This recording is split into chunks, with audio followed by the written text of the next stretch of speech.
Morning, my name is Paul Newman from Hutchings Hydraulics in KwaZulu-Natal. Recently South Africa has been put into a COVID-19 lockdown to try and contain and slow down the spread of COVID-19, and we have seen some videos which have been posted by different countries on their takes of cheaper ventilator systems. So what we've done is we are a level 1 SMC distributor in South Africa, and we have taken largely items that would be available off the shelf, and we have designed our own ventilator system that requires only the oxygen in the hospital to run it. There's no electric components in it, so it would be ideal for our rural clinics and hospitals, especially if we have load shedding in South Africa during this period. And yeah, so let's see how it works.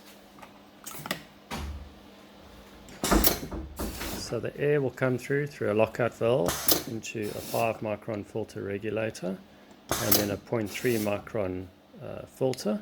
From there it's fed into a pilot operated valve, 5 two-way spring return. The air comes through, it will extend the cylinder. As the cylinder retracts, it then inflates the ventilator bag.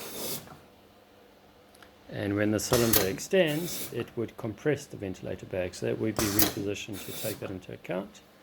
And we use the exhaust on the valve to pilot operate a timer, and the timer then controls the frequency in which the cylinder will extend and retract. So it's fully adjustable and works very well.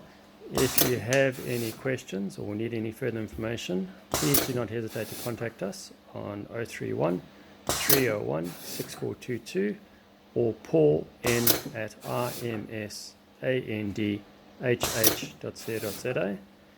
The system is designed to fit into a Rittel stainless steel enclosure, so what we see here is a scale size of what we would build. Thank you very much. Bye.